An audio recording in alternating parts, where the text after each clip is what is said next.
وەڵامدانەوەی حکوومەت لە ڕاستیدا وەڵامێکیان هەیە، بەڵام وەڵامێکی کرچ و کاڵ و وەڵامێکی بیر لێ نەکراوە. ئەویژەوەیە کە مەقتوعەیەکیان بۆ داناوین 300,000 تا 450,000 بدرێ بە مامۆسای وانەبێژ. بەڵام بە مەقتوعە واتە جەنابێت هەر ڕۆژێکمانەوێ لاتە بین، واتە جەنابێت مافی ئەوەت نییە ئیجازە بکەی بۆ هەر نەخۆشیەکەت، واتە جەنابەگە خانمێکی وانەبێژبی مافی ئەوەت نییە کە مناڵت ببێ و ڕاستەوە خۆ مامۆسایەکی ملاوی شوێنەکەت. ئێمە ئەم پرۆژە نائینسانی و نائەخلاقی و ناپەروەردەیە ڕەدەگەینەوە. داوا دەکەین وشەی وانەبێژی لە پیشەکەمان بکرێتەوە. ڕاستەوە خۆ دامان بمەزرێنن لەبەری پێویستان پێمانە. ئەگەر دامان نامەزرێنن و بیانی و جۆرا و جۆری داراییتان هەیە فەرمونون بەو پارەی کە دیاریتان کردووە بمانکەن بەگرێ بەس و هەمان ئیمتیازاتێک کە مامۆسایەکی میلاگەیەتی بۆ ئێمەشی بەڕەوا ببینن.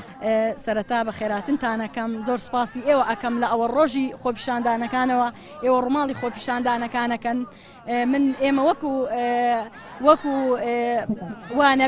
وانەبێژان بۆ چەند ڕۆژێکی هاتوینەتە سەر شەقام داواکاری ئێمە تەنها دامەزراندنە، داواکاری ئێمە بەدەستکردنی مافەکانمانە. ئێمە داوای پارەمان نەکردووە، ئێمە داوا ئەکەین مافمان هەبێ. من 5 ساڵەوانە بێژم مامۆسای پۆلی 12م بۆچی ناتوانم لە ئیمتیحانی کۆتایی پۆلی 12 ببم بە چاودێر چونکە مافم نییە، چونکە وانە بێژم. لەبەرەوە من ئەمەوێت وشەی وانەبێژیم لێ بێتەوە، ئەمەوێت وەکو میلاک مافم هەبێت.